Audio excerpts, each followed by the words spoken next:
Yauwa, so in za ka yi swapping coin a Trust Wallet ɗinka, ya zamana cewa kana da BNB in a coin da yake kan BIP20 za ka yi swapping, ya zamana cewa kana da smart chain ɗinka available, ya zamana ka tura.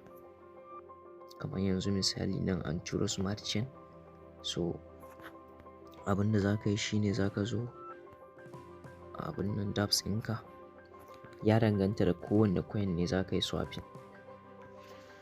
Kowanne coin ne za ka yi swapping sai ka yi copying contact address na coin ɗin. In kuma ka taɓa trading na coin ɗin, so a cikin nan already baka da matsala, za ka ci gaba.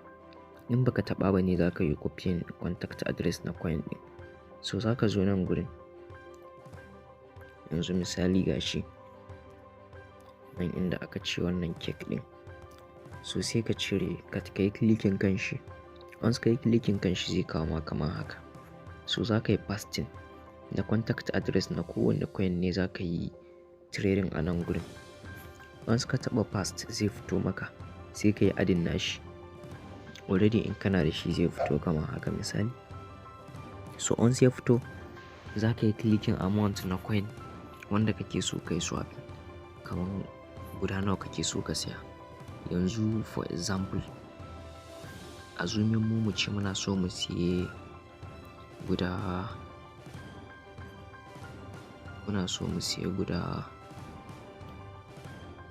kai ma ko guda nawa za ka siya, haka za ka zo kawai ka rubuta, baka da matsala. So for example, za mu ce wannan muke so mu saya. So once ka sa ko guda nawa kake so ka siya, sai ka zo ka taɓa kan wannan swap ɗin.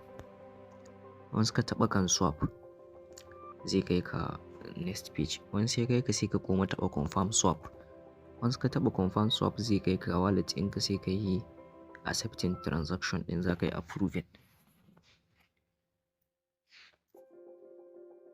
So kamar yanda ya buɗe yanzu, gashi nan gurin za ka yi approving na transaction ɗin.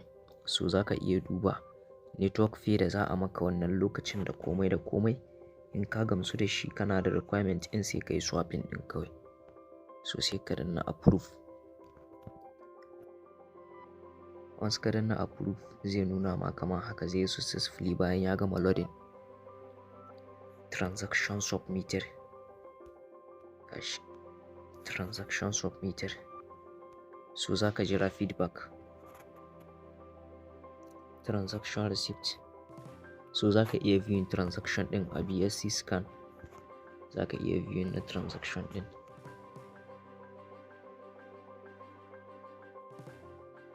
So once ka yi clicking kan wannan transaction ID, za su kai ka BSC Explorer kenan, kan blockchain na BSC kenan, sai ka ga transaction ɗin da kai da komai da komai.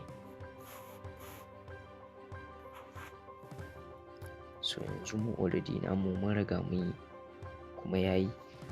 So abin da za ka yi shine kawai za ka zo ka yi canceling, sai ka zo a wallet ɗinka ka duba ka ga.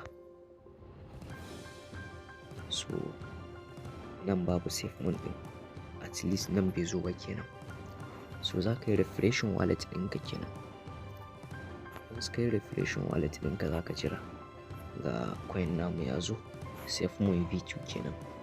So kuma duk ka saya akwai percentage da ake cirewa, ba gaba ɗaya yake zuwa complete ba.